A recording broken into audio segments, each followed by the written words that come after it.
feminist theories play a part in understanding girls' issues. There are several different schools of feminism, and I want to introduce you briefly to all of them. Liberal feminism emphasizes equality of opportunity and freedom of choice.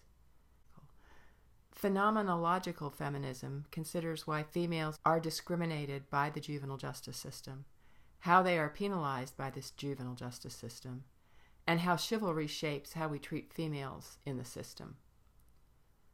Social feminism studies class and gender differences, and how these may be reinforcing disparity and the fact that females commit less crimes because of lower opportunities.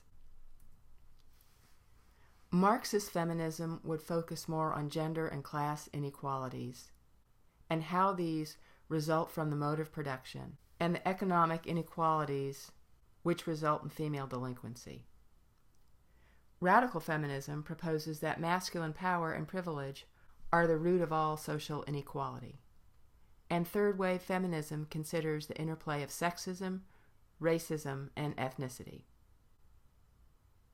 Feminist theories of delinquency often contend that girls' victimization and the relationship between that experience and girls' crimes have been systematically ignored. Chesney Lynn's research found that a major reason for a girl's presence in the juvenile court is their parents' insistence that they be arrested. Current research is also starting to show that a substantial number of the girls that come into the juvenile justice system are the victims of both physical and sexual abuse. I mentioned the Blueprint series previously this semester, explaining that they studied and empirically validate and create promising and proven interventions. What appears to be successful for girls are those programs that are based either on relationship-oriented interventions or family community-oriented interventions. The relationship-oriented interventions include peer mediation training, bullying reduction, and mentoring. And those that were family community-oriented interventions included parent education, family therapy, and community interventions. One distinction between females and males in the juvenile justice system is the incredibly high incidence for females to have been the victims of abuse or human trafficking. Girls are the fastest growing segment of the juvenile justice system, with minority females disproportionately represented among delinquent girls. 2/3 are girls of color, and the majority of these girls have been subjected to some form of emotional, physical, and/or sexual abuse. Findings from a 2009 study shed light on this segment of society that is frequently overlooked and underserved, those high-risk girls whose actions lead to incarceration.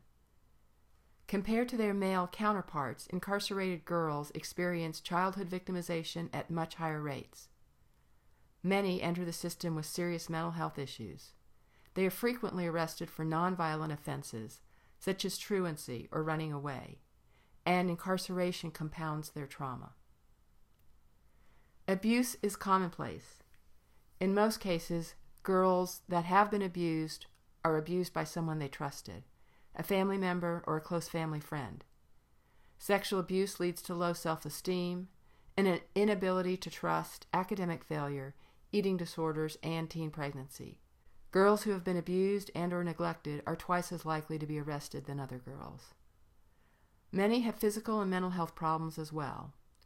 In one example of female juvenile offenders, 70% had experienced trauma and 65% had experienced symptoms of post-traumatic stress disorder at some point in their life. In considering human trafficking, you need to know it has a very broad definition. The stereotype is the kind of sexual slavery that one would associate with kidnapping and holding someone against their will. But it is much broader than that. It includes making someone work without pay or doing things against their will. The definition is broad enough to include the situation where a child, who cannot legally consent to sexual activities, is encouraged to have sexual relations in return for money, drugs, or housing. In Kentucky, the penalties for this can include a $10,000 fine, and that fine is for the perpetrator, not the child victim. Children subjected to this kind of abuse are supposed to get protection from the Cabinet for Human Services. In theory, at least they should.